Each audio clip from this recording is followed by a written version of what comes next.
Okay, so what we're going to factor today are more complicated type of expressions. So there's going to be two types of expressions that we're going to, two methods I should say, that we're going to be using depending on how complicated the expression is. We're going to start with what we call factoring by substitution. This method is used particularly when we have a common bracket. We had done one previously before when we were talking about common factors where we had a common C plus D bracket that we factored out. When it comes to factoring by sum and product or factoring crisscross or the difference of squares, those kinds of things, when you have common brackets rather than just simple terms, then it can make your factoring a little bit more complicated. Although I do know some people who can factor brackets as easily as factoring normally. What we would like to do with factor by substitution is, substitution we know from chapter 1 is a replacement. If you have an expression that has common brackets, to make the expression simpler, what we can do is remove the common bracket and introduce a new variable to represent that bracket.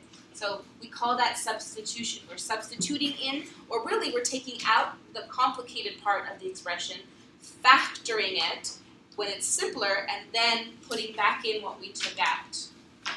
Okay? Let's look at an example. I have this first one here. It's got x minus 2 squared plus 6 times x minus 2 plus 8. This is technically a trinomial. It follows the pattern of trinomial, except that it has, instead of a single variable squared, it's a bracket squared. To do this, what we can do is take out the bracket to make the trinomial simpler. So I introduce a new variable. As long as it's not x or the variable in the question, pick any other variable. So I'm picking variable y, and I'm going to let y represent this bracket, x minus 2. By doing that, I replace the x minus 2 in the expression, and it becomes simply y squared plus 6y plus 8. So we're simplifying the trinomial, because this is, when looking at it now with the y variable, it's not a difficult factor to do. Sum and product, so we're looking for two numbers that add to 6 but multiply to 8, which work out to 2 and 4. So factoring becomes y plus 2 and y plus 4. Of course, we introduce this new variable, so once we have factored it, we need to put back what we took out. So now that it's factored, I can remove the y's and put back what y was, which is x minus 2 into each bracket, and then simplify. So when we put back the x minus 2, we get x minus 2 plus 2, which works out to just x. And in the other bracket, x minus 2 plus 4 works out to x plus 2. This is what we call factoring by substitution. We take out what's making the expression complicated to simplify it, or to make it simpler, factor what we have, and then we have to put back what we took out. That's always the big thing. Sometimes I get people who forget that once it's factored, you still need to replace what you took out. You can't just leave it factored in the new variable form. You have to put back in the original that you took out. Right, next thing. Does that make sense? Paulina? Why did I, sorry? You didn't include 6 times 1. You didn't multiply by 6. 6 times what, the 6x? Yeah. Well, we factored it. Two numbers that add to 6 multiply to 8, we factored it. Again, the whole point here is to factor.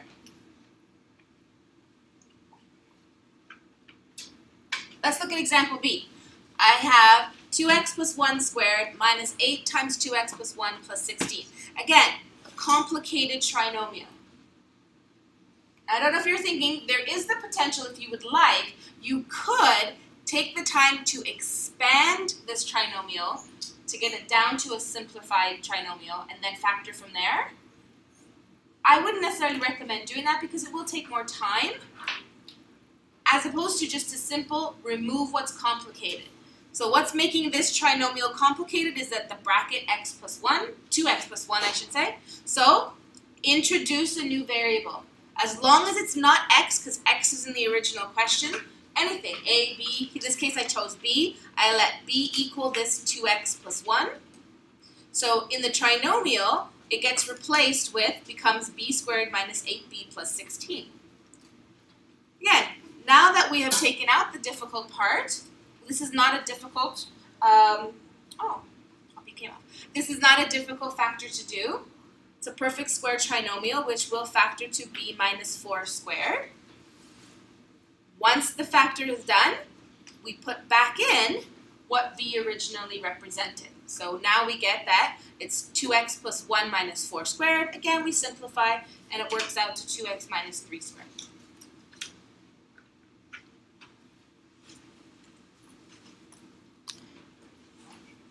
Any questions about substitution? Now notice, the key to being able to do this is the bracket must be identical. You can't have one bracket be 2x plus 1 and the other bracket be 2x minus 1 and then replace it.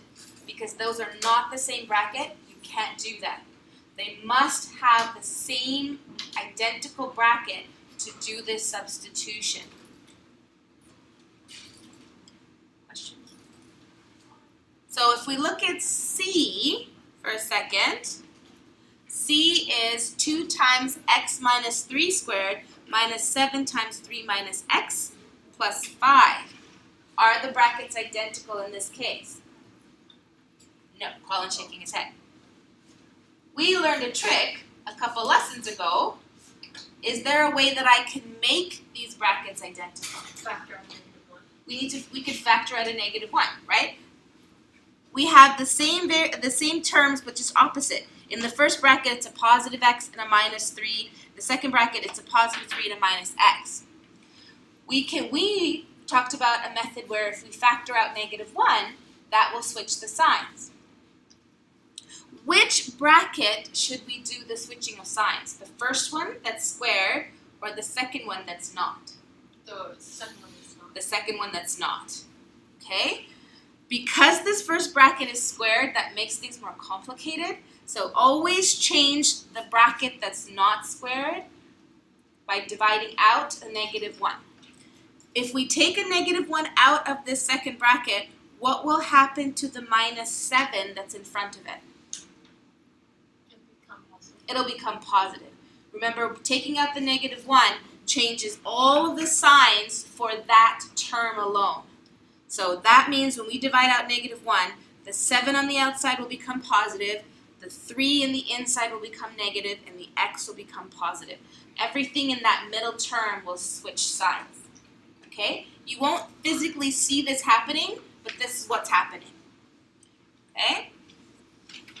So from one step to the other, it just looks like I've changed signs, but technically what I've done is divided everything by -1. Well, I've divided the 3 and the -x in the brackets by -1, and that -1 multiplies the -7 to become +7. All the terms in that middle term became opposite. Everything else stayed the same. The first term, 2, positive, everything in the first term stayed the same. The 5 on the outside stayed the same. The only thing that's changing is everything in the middle by dividing out a -1. Again, that dividing of -1 is such a special thing that we can do when we need to keep the terms but change the sign. Now that the two brackets are the same, we can now remove them. So I can introduce a new variable. I'm going to use c this time. And I say, okay, I'm going to let c represent this x minus 3, which gives us a simpler trinomial of simply 2xc squared plus 7c plus 5. And that we're going to factor using the crisscross method.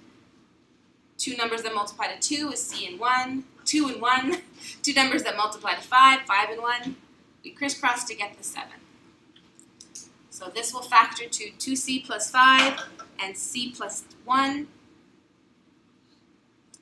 Once you have factored it, you need to put back what we took out. So now that it's factored, the c we replace back with the x minus 3. So in the first bracket, it's going to be 2 times x minus 3 plus the 5. In the second bracket, it's simply x minus 3 plus 1. The first bracket needs to be simplified, so we've got to multiply into the brackets. Gives us 2x minus 6 plus 5, which will simplify to 2x minus 1. The second bracket was an easy simplify. Negative 3 plus 1 is negative 2.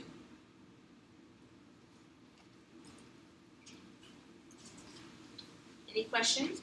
When you have situations where you have a bracket within a bracket, your two options, have I talked about this before? Your two options when you have a bracket within a bracket is just to have the inside bracket be round and the outside bracket be square. Or, if you want to keep both brackets being round, have the inside bracket be small, something like this, but then the outside brackets be a larger round. So you would do something like that. Okay? It's just so you can differentiate your brackets. The larger round brackets are for the outside, smaller round brackets for the inside. Or, again, or square brackets for the outside and round brackets for the middle. Questions about that?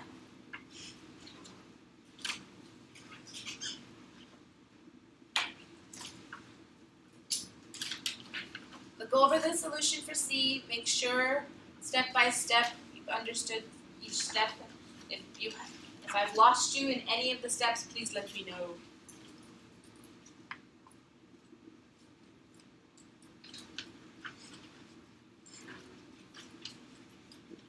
So far so good, that's factoring by substitution.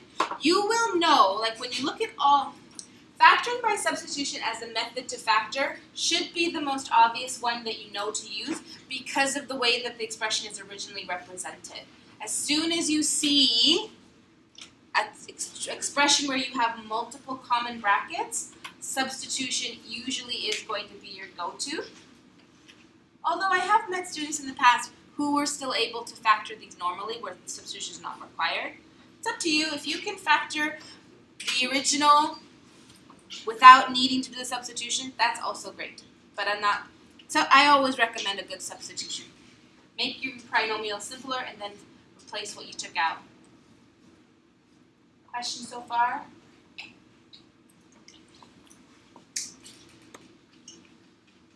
Okay, the other type of factoring we're going to discuss today is factor by grouping.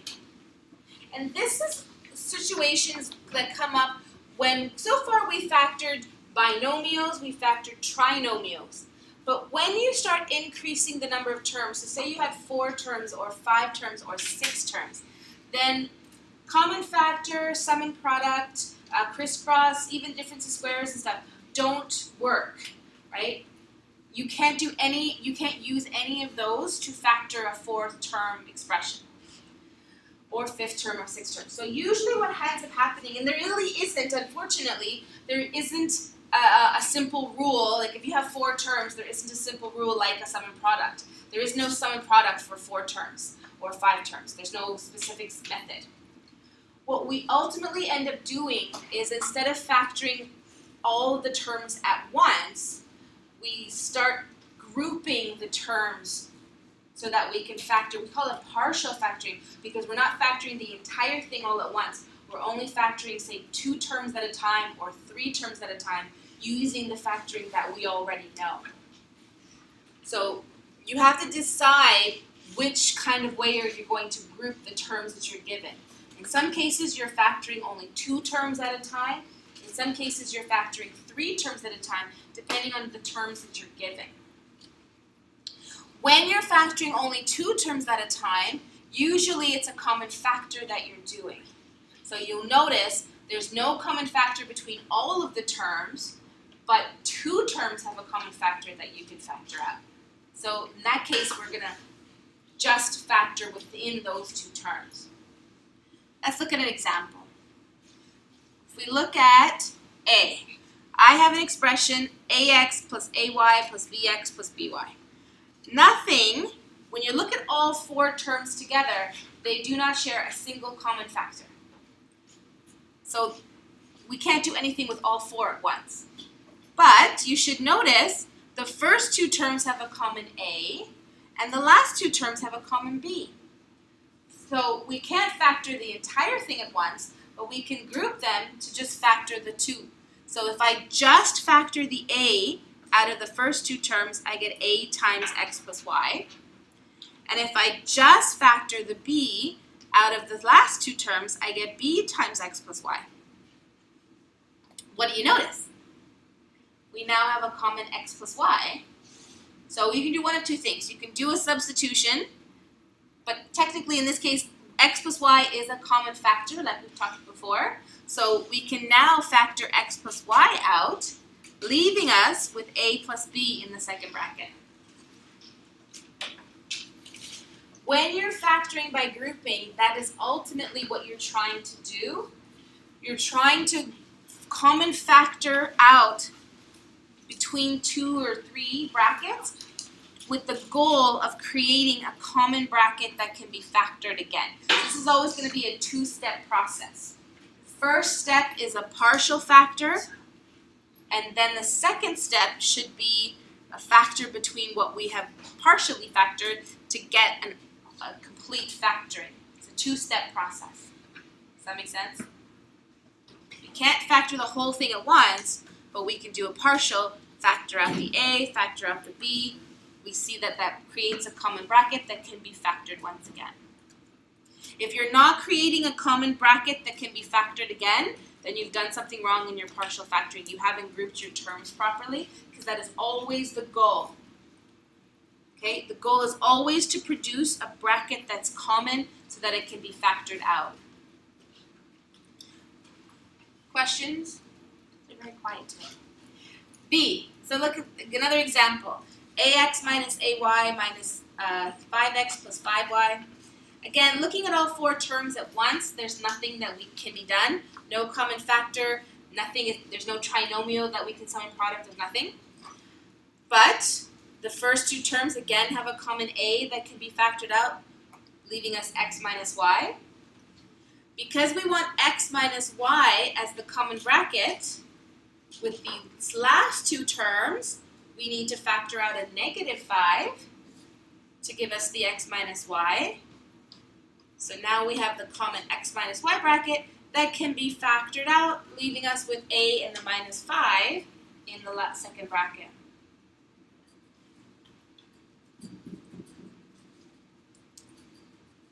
Questions? Making sense? I hope, yeah. Yes, Colin. We did negative 5. Why did I do negative 5? If we did, let's just move this down a second. You have to, again, factoring is always about kind of thinking ahead. So knowing that when I factor out the a from the first 2 terms, I get x minus y, right? If we factored out only a positive 5, what would inside the set bracket be? X plus y. Would it? No, It would be a minus x plus y, which is not the same as our first bracket.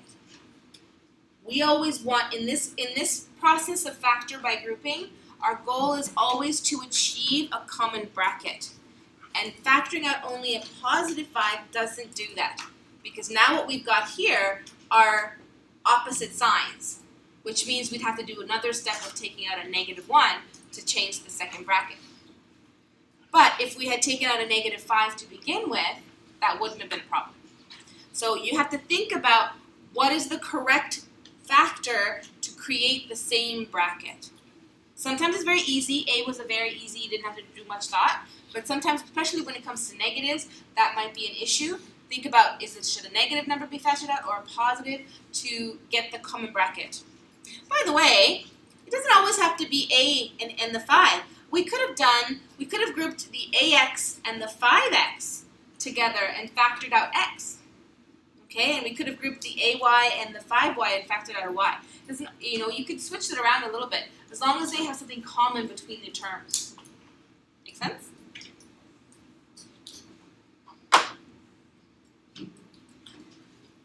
Sometimes that's not always going to work though. Okay, most of the time, of course, when it comes to your homework, you're probably going to get factors that will work. But I just want you to always know that this factoring by grouping doesn't always work, because you can have an example like this, where 2x squared minus 3y plus 5x plus 4y squared, when we do a common factoring, if we group things together that are common, so I brought the 2x and the 2x squared and the 5x together, and the negative 3y and the 4y squared together, so we could common factor out an x in the first in the first two terms and the y from the second. Well, doing that didn't give me a common bracket. So this ultimately means that this is not factorable, and we wouldn't really leave it in its partial factoring form. We don't like it partially factored, we want it fully factored. So if we can't fully factor this, we just leave it in its original state. And we just say this isn't factorable. Yes, it can be partially factored, but that doesn't really help us. We want things to be fully factored. Partially factoring helps us to get to another step. Since this isn't helping us get to the step we want, then it's not factorable. Are you going to get a lot of questions where things are not factorable? Of course not. But just know that not everything is potentially factorable.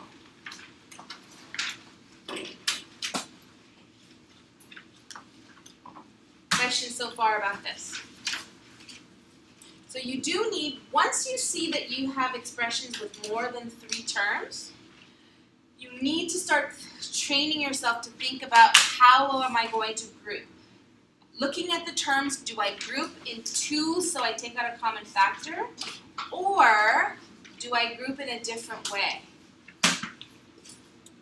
So far so good with this? A different way. I think I actually want, do I want to do this? Yeah, I think I actually want to do this without having the answer already there.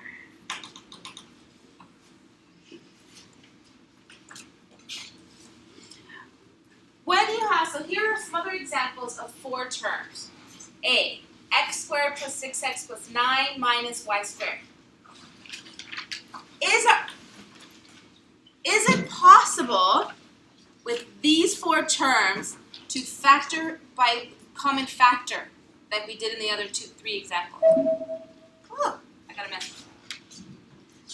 Thinking about how we did question 2A and 2B, can I do that for this expression?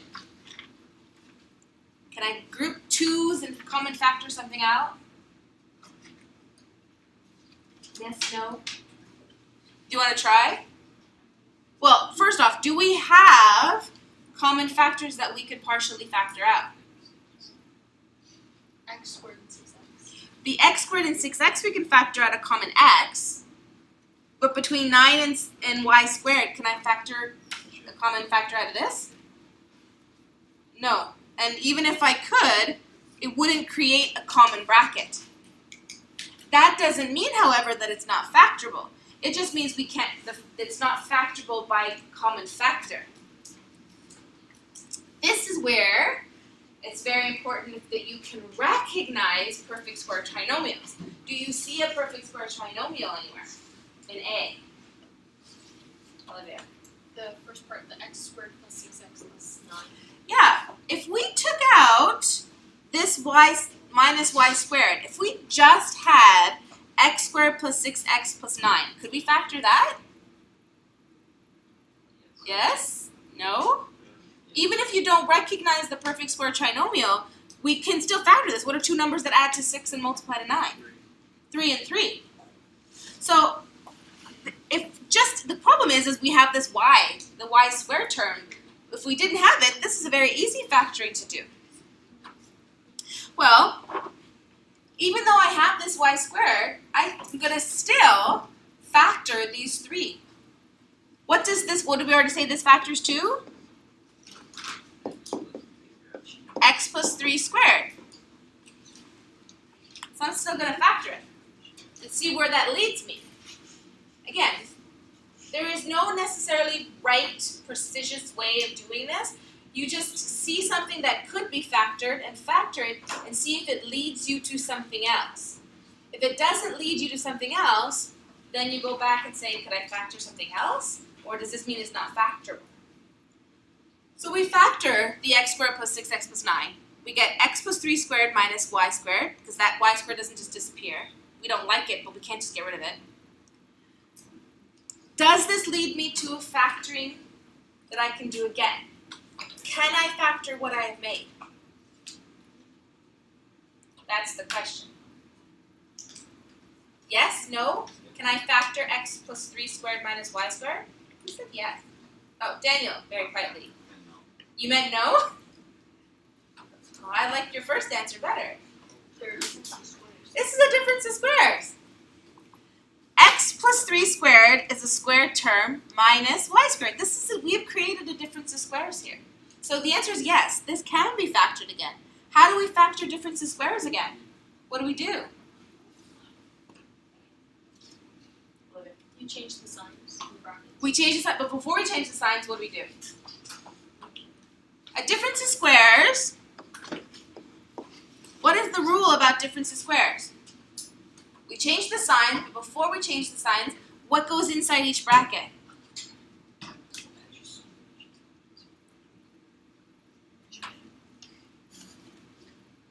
Oh, people, let's think of this. If I had x squared minus 4, what would this factor to? No, close. It's x plus 2 and x minus 2. Why 2? Okay. We took the square root of 4, and we took the square root of x squared, right? When we factor difference of squares, it's a square root. We square root x squared to get the 2 x's. We square root the 4 to get the 2 2's, right? Well, we're going to do the same thing for this. What is the square root of x plus 3 squared? X plus 3.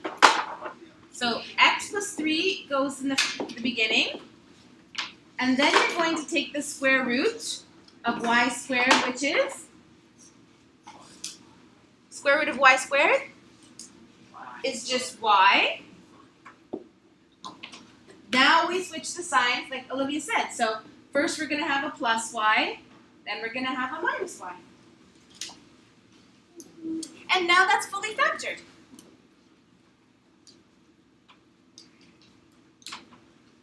Questions?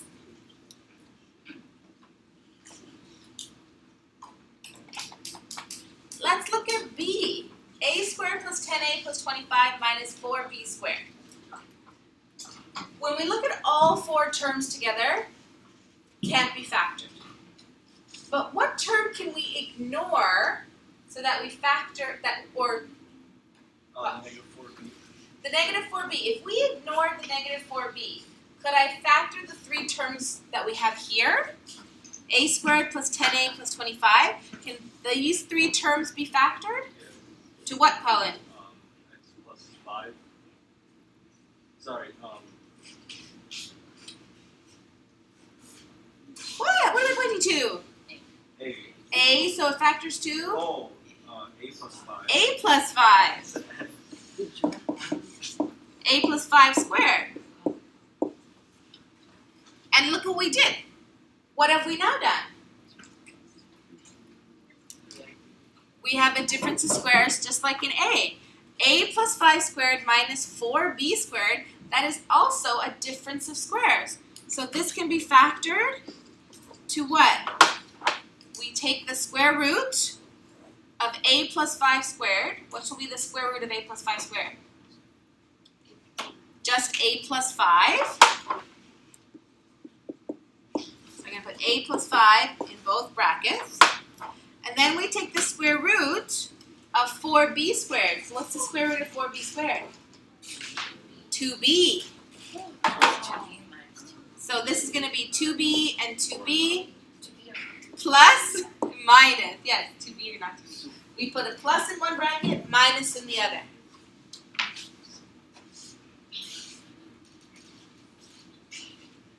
Questions so far about this?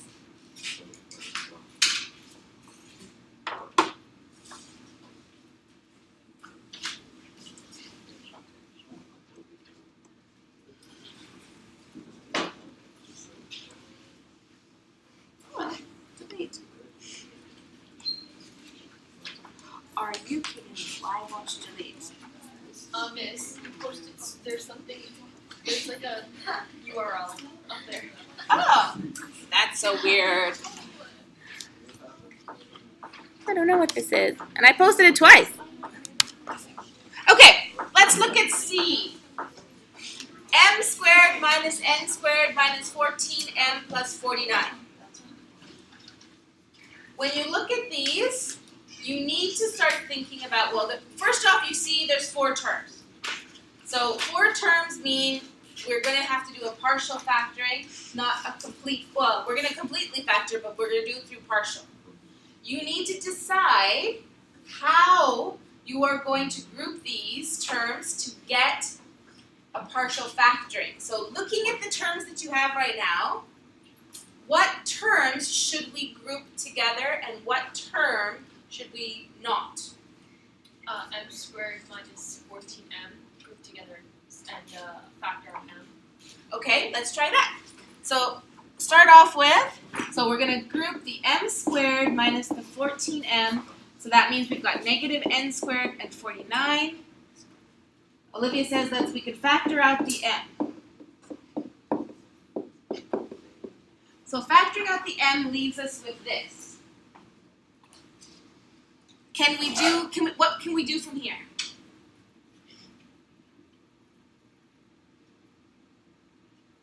Can we do anything from here?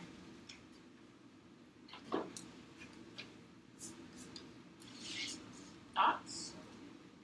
Yes, no?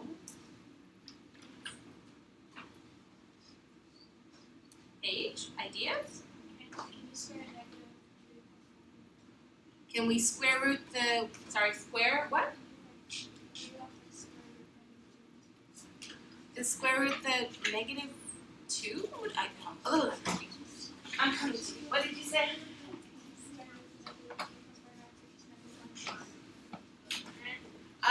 Can we do that? You see that so you're seeing that 49 is a perfect square. We talked about perfect square numbers. 49 is a perfect square number. It's a thought. We could try. Again, the idea about grouping is, gentlemen, what's going on? Focus. The idea of this partial factoring is so that it leads us to a complete factor. Okay? So the question is, right now we haven't got to a complete factor. We could try, if we try, and move the 49 and the minus N squared. This is, as Paige said, this is a difference of squares. 49 and negative N squared is a difference of squares that can be factored. The question is, does factoring this lead me to anything?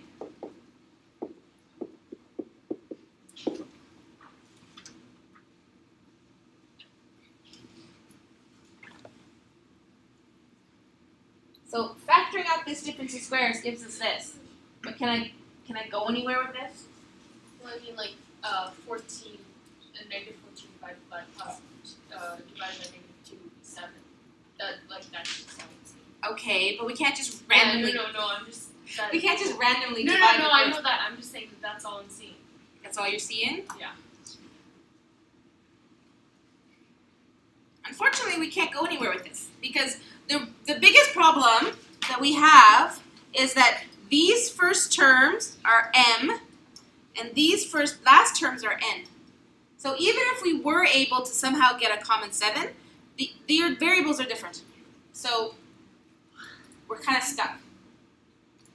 Which means it was a good attempt, but this is not correct. So we could go when you get to a point where you can't do anything else, and you know you've not completely factored, because our goal is always to end up with with just 2 brackets, and we have not been able to do that. So what do we do then? We erase it and start again. It happens. Math isn't perfect. This is the thing about math. You never always get it in one shot. Yes, Chelsea. So think about this. Go back to the drawing board and say, could we group this in a different way? Is your hand up? Yes, Aisha? You could do negative N squared minus 14. How would we group that? So you want to group the negative n I squared. could use m like instead of n squared.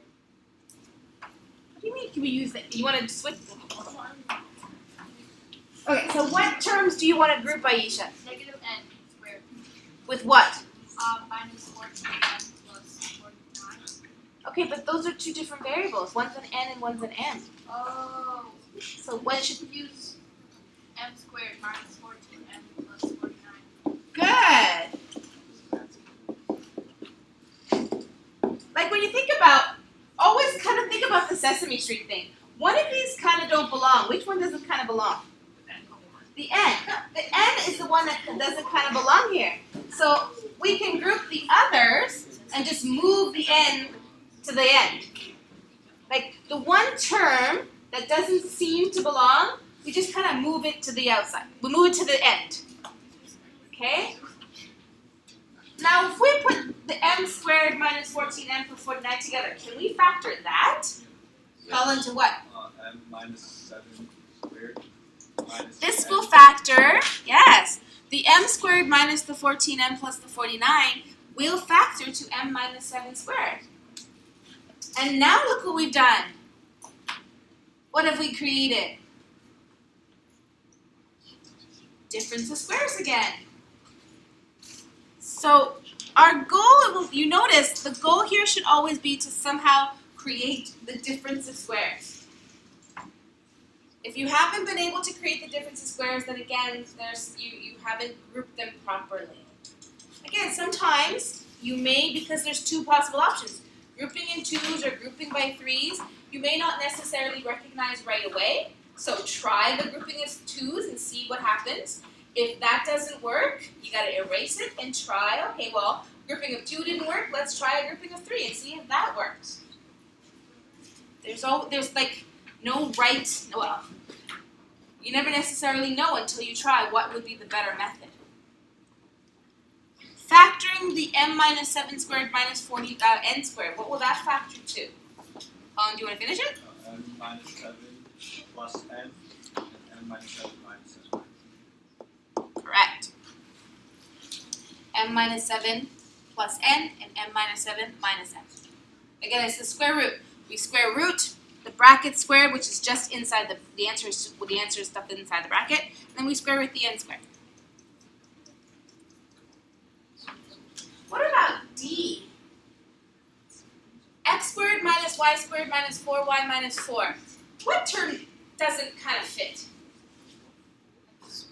The x squared. The x squared is the one that doesn't kind of fit here. My issue is, again, if we're thinking ahead, our goal is to create a difference of squares. And right now, Ilya, pay attention. Does the x squared have a minus in front of it? No. Like ideally in all the other examples, the term that didn't belong had a minus in front, so we could just move it to the end. But here, the x squared doesn't have a minus, so I can't just move it to the end. Looking at the last three terms, can I factor that? If we ignore the fact that the x squared was at the beginning, if we just ignore this x squared, and we had minus y squared minus 4y minus 4, could we factor that? Yes? How? How could the last terms be factored? You can factor out the negative first. We can factor the negative out, which will make what happen? How will that change? Y squared plus 4y plus 4. Plus 4. So it makes everything. That's a terrible form. It makes everything positive now. Now what? Follow. Can equal to y plus 2 squared. That can factor to y plus 2 squared. What have you noticed? We've made a difference of squares again, except in this case, the bracket is the second square rather than the first square. In all of our other examples, the bracket was the first square. When the bracket is the second squared, what's going to happen when we factor that? What's the rule for factoring difference of squares? We square root the first term. What's the square root of x squared? X. So x will go as the first term. Then we square root the second term. So what's the square root of y plus 2 squared? Y plus 2. But what happens to the second number when we square? We square root it. Like what usually happens, what always happens to the second square number in a different squares? The sign changes. Well, that's still going to happen even though it's a bracket that their second term is. So in the first bracket, it'll be plus y plus 2. But in the second bracket, it will be, what should the second bracket have? X minus y minus 2. A minus y and a minus 2. So our second square term switches sign. So the same thing will happen with a bracket. Positive in the first, negative in the second. Questions about that? Colette? Yes.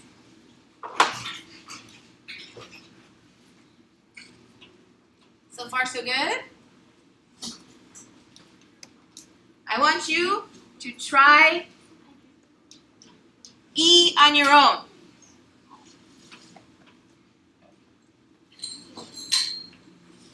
Okay. Look and see, think about which term doesn't kind of fit.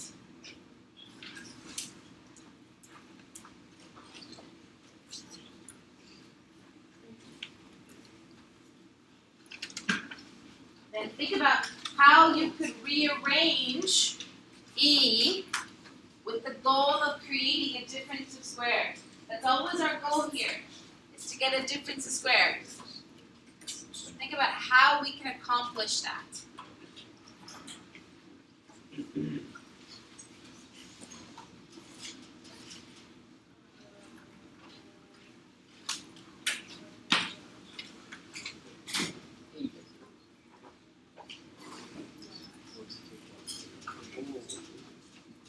It's okay if you get it wrong the first time. That's what math is all about. Try something, it didn't work, and try something else.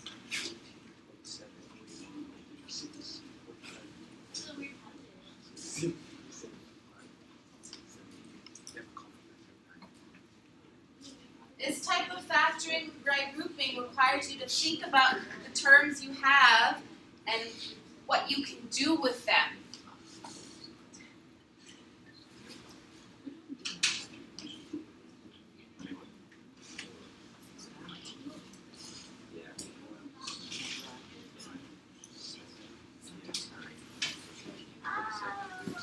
Oh, sorry.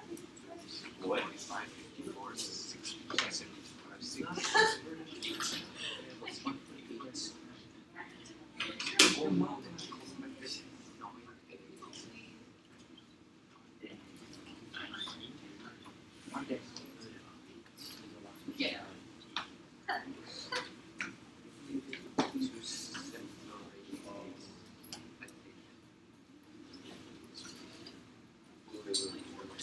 Hopefully by now you've noticed that the W squared is the one that doesn't belong, that doesn't fit.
like if you were, think of it like weightlifting.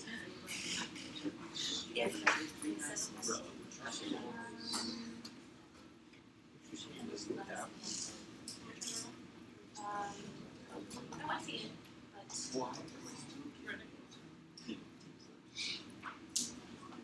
there should be a sign here. Yep. The difference is square. You have a square term minus minus square term plus zero.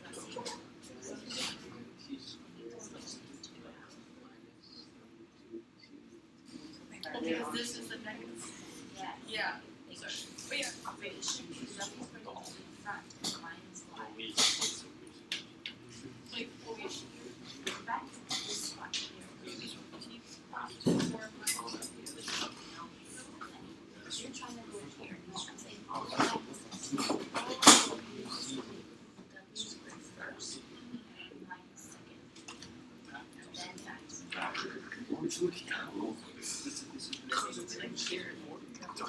Yes. So now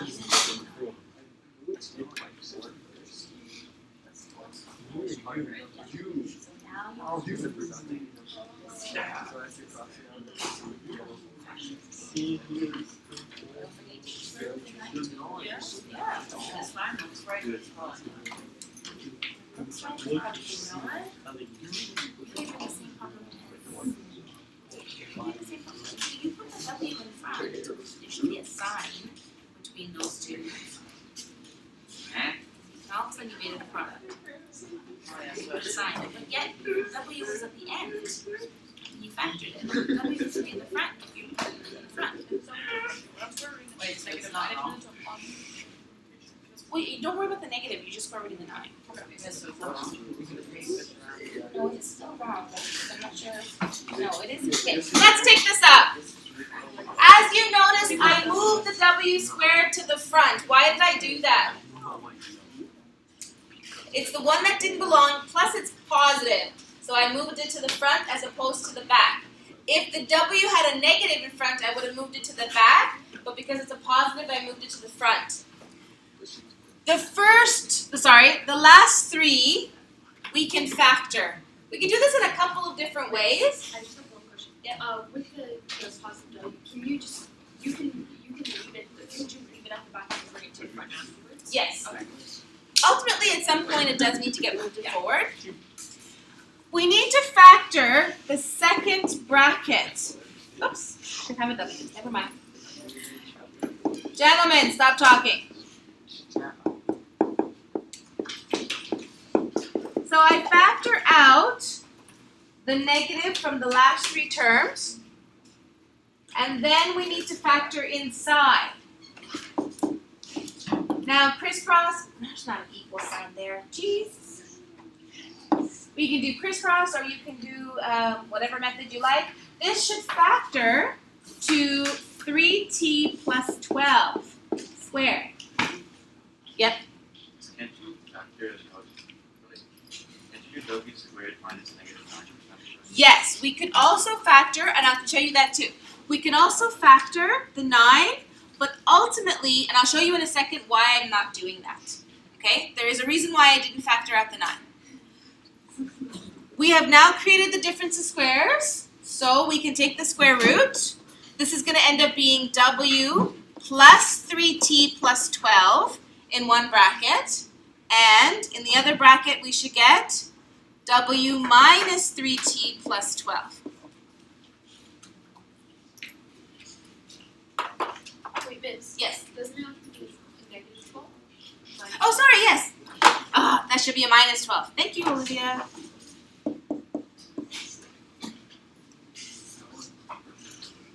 Okay. Now, going back to Daniel's question, why didn't I factor out the 9? Because 9 is a common factor. If we did that, if we factor out the 9, we can factor out a negative 9. That would leave us with t plus 16. No, 8. 8t and then 16. Ah. Let's do this on a different piece of paper, on a different slide.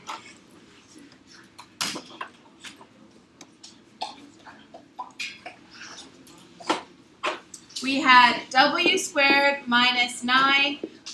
Take this gives us 2t squared plus 8t plus 16, which does factor 2. So t squared plus 8t plus 16 will factor 2. Daniel, what does that factor to? T plus 4 squared.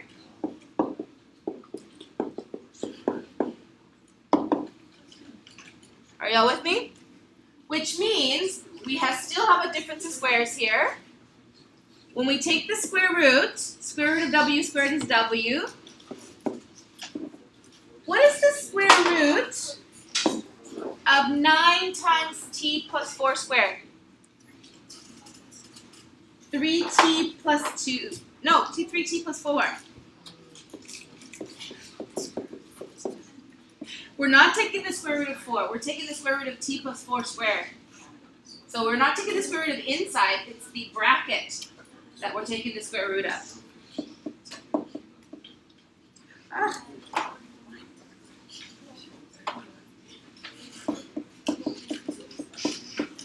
Quiet. The first bracket is a plus. The second bracket is a minus. But what we've created is brackets within brackets. So what should we do here? Do we like this bracket and a bracket? No. You should multiply in. So this ends up being plus 3t plus 12 and w minus 3t minus 12, which is what we had to begin with by not factoring out the 9. Okay, it still works. I just think in this method you have to do an additional step that you don't need if you left the 9 in. It does make that trinomial a little more difficult to factor when you leave the 9 in, but ultimately you will still get the answer. It's your choice, which if you want to take the extra step or not. Questions? I don't know if I have enough time for this, but let's go through this last one. Look at this one, F. 25 y squared minus 30y plus 9 minus 4c squared minus 4cd minus d squared. This is 6 terms. But what should you see? What should you recognize? The perfect square of 25y squared minus 30y plus 9. Yes, I see 2 perfect squares. Yeah. The first 3 are a perfect square. The last 3 are a perfect square. So,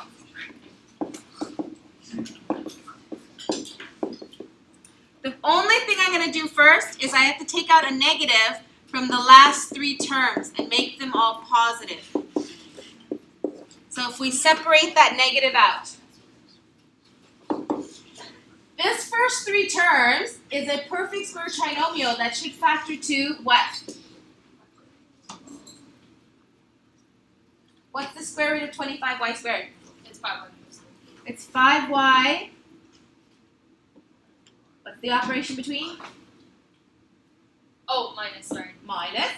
Should factor to 5y minus 3 squared. The second perfect square trinomial, 4c squared plus 4cd plus d squared, should factor to what squared? Any thoughts here? What should this factor to? Paige? Give a thought. It's okay. Thought. Oh, Paige. Is it 2c plus d? It's 2c plus d. Paige. I knew you knew it. This does factor to 2c plus d all squared. Pauline, are you okay? Yeah. Okay.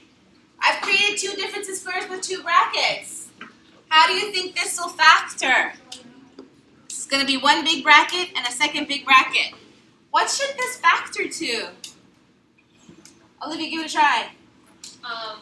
Y minus 3 plus 2c plus d. 5 minus 3 plus 2c plus d. And then 5y minus 3 minus 2c minus d. Correct.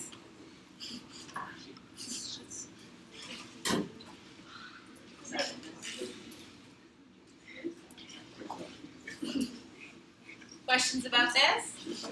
Yes. When are we going to use this in real life?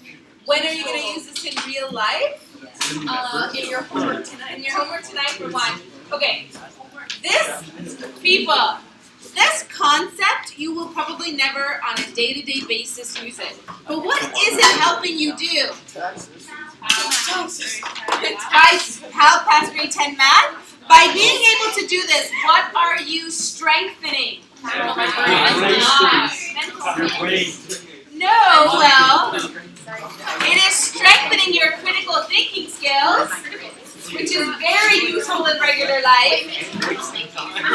How? You need to think about how these things can be factored. That's all critical thinking skills. Olivia will probably use yours in her life. Oh my god.